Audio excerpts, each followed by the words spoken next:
Chaud. Aujourd'hui, la nouvelle vidéo analyse pronostic. Je sais que ça fait tellement longtemps que je n'ai pas fait la vidéo long format et ça fait au moins 3 jours que je n'ai pas fait de vidéo genre des shorts et tout pour le breaking news.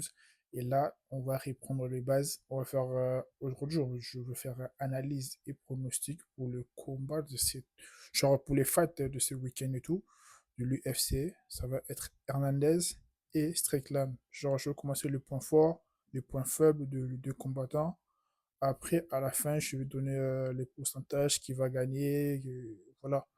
Et on commence par Strickland. Strickland, c'est un ancien champion. Je suis de 93, 83 kilos. Je l'ai dit 93 kilos. Je suis de 83 kilos. Et il avait battu Israël Adesanya par décision avec son box anglaise bizarre là. Et il avait gagné aussi Nassoudine. Parce que Nassoudine, de base, il combat chez les 83 kilos, 84 kilos. Et leur combat, c'était en catchweight. Nassoudine, il avait fait son poids. Mais Strickland, il a pas fait son poids et tout. Il était chez 93 kilos, si je ne me trompe pas. Et il a battu Nassoudine parce que Nassoudine, il s'en foutait. Il a dit que genre, il le prend quand même, même si il n'a pas fait le poids. En plus, c'était juste le fight et tout. Et c'est pour ça que Nassoudine, il avait perdu et il a compris les erreurs dans le passé qu'il avait fait. Et cette fois-ci, je crois pas que ça va être la même chose. Et moi, j'espère que Hernandez, il va gagner, il va gagner Strickland et tout parce qu'il parle beaucoup pour rien. Et je vais parler le point fort de Strickland. Donc, son point fort, c'est son boxe anglaise et tout. Après, niveau au sol, Marc et tout, il vient nous teaser sur les interviews et tout. Ouais, il a travaillé son GJB, il a travaillé son grappling et tout. Niveau au sol de Strickland, c'est juste bof, c'est juste trop faible. On ne peut pas comparer genre le sol de Hernandez et le sol de Strickland et tout.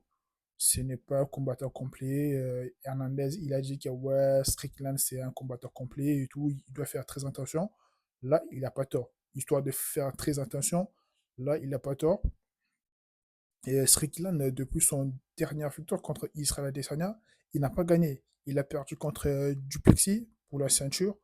Après, là, tout ce combat qu'il a fait, là, après Isla Desanya, il a tout perdu. Et là, il va aller chercher la première victoire après 365 jours, 300, je sais pas combien de jours là. Il n'a pas gagné et tout. Et là, il va combattre contre un morceau dur. Je vous dis la vérité, il va combattre contre un morceau dur. Hernandez, il a 8 victoires d'affilée. Il n'a pas perdu depuis l'année 2021. Après, l'année dernière, il n'a pas combattu parce qu'il voulait combattre contre Derrider et il s'est fait blesser. C'est pour cela, Caillou, Caillou, il avait pris le combat et tout. Non, c'est pas Caillou, c'est Allen, je crois. C'était Allen, il avait pris le combat contre Derrider et tout, et il a gagné Derrider parce que Derrider, il avait abandonné et tout au niveau cardio et tout, il n'était pas prêt. Et je me suis dit, si Hernandez, si il avait gagné Derrider et tout, il voulait être premier, genre, pour titiller Nassoudine pour la ceinture. Et là, pour ce combat de genre, ces fights de ce week-end et tout peut basculer et tout. Si Hernandez ou bien Strickland, il nous fait un combat de zinzin, ou soit Hernandez, il gagne par KO incroyable, spectaculaire et tout. Il peut passer devant Nasruddin et tout. En plus, Hernandez, il a dit, ça lui reste une seule combat ou bien deux combats pour avoir la chance pour la ceinture. Je ne crois pas que Khamzat Chimaev, il va rester pour combattre contre Nasruddin. Et je crois qu'il va monter chez les 93 kilos parce que Pereira, il va monter chez les poids lourds. Et la ceinture de 93 kilos, ça va rester libre. Et Hamza Chimaev, il va profiter à monter chez les 93 kilos. Et là, on va voir le combat Hernandez contre Nasruddin. Si Hernandez il gagne, si Strickland il gagne, ça va être le combat Nasruddin contre Strickland, la deuxième version. Ça va être juste explosif. En plus, pendant les interviews et tout, je vois que Strickland, genre, il est vraiment au poids, il a construit vraiment son corps et tout, parce que quand je regardais ses sparring, genre l'année dernière et tout, il était un peu gros, un peu bouboule et tout. Et là, pendant le combat, je me suis dit, il est vraiment carré et tout. Malgré tout, son niveau discours et tout, il déborde toujours, mais il est vraiment carré. On revient sur le point faible des Strickland. Le point faible des Strickland, c'est au sol. Après, je n'ai jamais vu genre, son combat, il est allé au sol. Il restait toujours debout en boxe anglaise et tout, il est trop fort. En plus, il a la longe juste incroyable. En plus, c'est pas un mec qui met un coup KO. Il cherche des TKO, certes, mais c'est pas un mec qui met un coup KO comme Nassour, comme Alex Pereira, qui encore met un coup KO. Comme Topuria, on peut dire ça, comme Topuria, Max Holloway, et c'est des mecs qui mettent un coup KO et tout, tu vois. Et Strickland, avec son box, s'il reste debout, il peut gagner le combat. S'il ramène le combat au sol, ça va être un bourbier pour lui parce que Hernandez, au niveau sol, il est vraiment, je peux dire, 80% à 90%, je dis 90%, 90%, il est tellement fort au sol. Presque ce combat, plus de 4 ou bien 5 combats, il a finalisé au sol. Et c'est pour cela que j'ai peur pour Strickland que si le combat ça va aller au sol, ça va être corsé pour lui, ça va être difficile pour Strickland et tout. Si le combat ça reste debout, ça va être 65, 60-40, 40 pour Hernandez et 60 pour Strickland parce que niveau boxe anglaise, il est juste incroyable. Là, je ne peux pas enlever cette, euh, cet anglais-là parce que Strickland, la boxe anglaise, on ne peut pas le nier parce qu'il est trop fort. Je vous rassure qu'il est trop fort. Malgré tout, j'aime pas son style. Malgré tout, ce n'est pas mon combattant préféré, mais niveau boxe anglaise, malgré tout, son boxe anglaise, c'est tellement bizarre. Pas c'est tellement bizarre, c'est trop bizarre son boxe anglaise et tout. Mais je pouvais pas le nier et tout parce que boxe anglaise, il est juste magnifique. Et il avait sonné Israël Adesanya avec son boxe anglaise. Mais contre Duplexis, Duplexis, il a fait un peu mélanger, genre la boxe anglaise, il a un peu ramené au sol et tout. Et deux aussi, ils ont un peu la boxe anglaise bizarre, mais Duplexis, niveau sol, il lui dépasse, genre, comment je peux dire, il a dépassé un peu Strickland et tout, parce que Strickland, niveau au sol, il est trop gaze. Et là, je vais parler d'Hernandez et tout. Hernandez, au sol, c'est un mec, il est trop fort. Je vous rassure qu'il va faire tout pour ramener le combat au sol. Une fois qu'il va se sentir mal à l'aise debout, sur genre avec la boxe anglaise des Strickland et tout, une fois qu'il va se sentir mal à l'aise debout, il va ramener le combat au sol. Et le point faible, je vois que ça peut lui empêcher de finaliser le combat niveau cardio parce que l'année dernière, il n'avait pas combattu pour genre pour des bobos, des blessures et tout. Là, il a carrément guéri ses bobos et tout.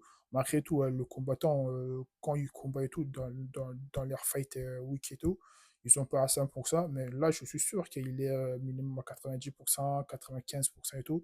Et il va nous sortir une top performance incroyable. Moi, mon seul souci, j'ai juste envie qu'Hernandez, il gagne avec son style. Il ne parle pas beaucoup. Il a plus de 8 victoires d'affilée depuis 2021. Il n'a pas encore perdu. Il enchaîne de combats. Il est actif et tout. Si il n'est pas blessé, il est actif et tout. Dans une seule année, il peut faire 2 ou 3 combats d'affilée. C'est un combattant. Il est complet. Il est tellement complet, debout au sol, c'est juste magnifique. C'est beau à voir quand je regarde ce combat et tout. C'est juste un combattant incroyable qui me fait plaisir des fous. Après, niveau nationalité, ça me fait pas plaisir, mais c'est son choix. Ce n'est pas les miens. Et moi, je vois que Hernandez, elle va gagner par soumission.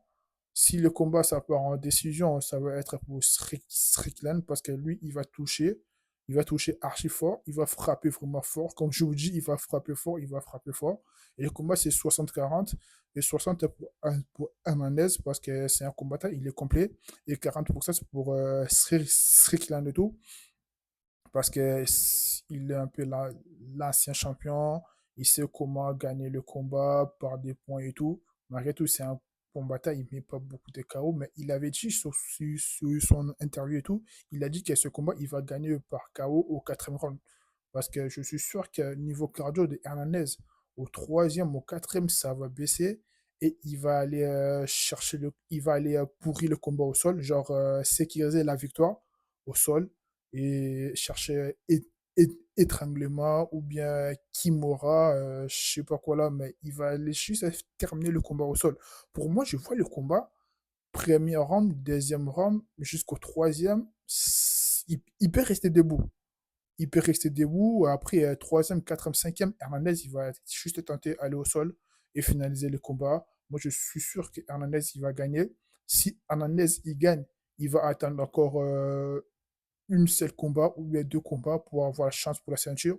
Et si Strickland il gagne, il va avoir la ceinture de suite. Parce que c'est un mec, il vend beaucoup, il parle et il sait comment vendre le combat et tout. Contre Hamza Chimaev, ça va se parler, niveau trash talk et tout, ça va se parler, ça va vendre beaucoup de billets. Il y en a des gens, ils vont être intéressés de regarder le combat de Strickland contre Hamza Chimaev à la place qu'ils regardent le combat Nassourdine contre Hamza Chimaev. En plus, apparemment, ils sont en train de prendre la tête à l'UFC, que l'UFC, il doit faire le combat, que ça va vendre, genre, ça va vendre beaucoup de pay-per-view. Je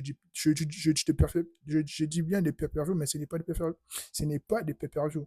Je dis, à mode, le combat, ça va faire beaucoup de vues et tout, tu vois. Ça va faire beaucoup de streams, beaucoup de vues et tout. Et moi, je vois, c'est ça, c'est pour cela, à 100%, je dis que niveau gabarit, niveau expérience, en plus, Hernandez, il a fait plus de 7 ans ou bien 8 ans chez l'UFC et il monte en puissance l'année dernière, non, 2024, c'est ça, 2024 à 2025, il était en train de monter en puissance, c'est juste la blessure, ça lui a cassé un peu le rythme et tout. Je suis sûr qu'il va répondre, et il va répondre et il va aller chercher la ceinture. Et là, il a déjà construit derrière sa famille, c'est juste incroyable. On va attendre juste qui va gagner ces fights. Et moi, je vous rassure que ça va être Hernandez et tout, il va gagner pour que Nassourdine, il va avoir la chance pour la ceinture contre Hamza Chimaev. Malgré tout, le manager de Nassourdine, il a dit que genre le prochain combat de Nassourdine, ça va être pour la ceinture. Malgré tout, Nassourdine aussi, lui-même, il a dit que genre, son prochain combat, ça va être pour la ceinture. Et Hamzat, il a call out et il a dit que genre pendant les Ramadan, Nassourdine, il doit se préparer genre au niveau lutte et tout. Une fois que les Ramadan c'est terminé, ça va se terminer au mois de mars, le 19 ou le 20. Et on peut avoir la bagarre au mois d'avril et tout. Ça va être juste incroyable. Il est à janvier, février, mars et jusqu'au mois d'avril. Ça va être juste easy. Et les ceinture, n'oubliez pas de liker la vidéo, partager, abonnez-vous, mettez des commentaires.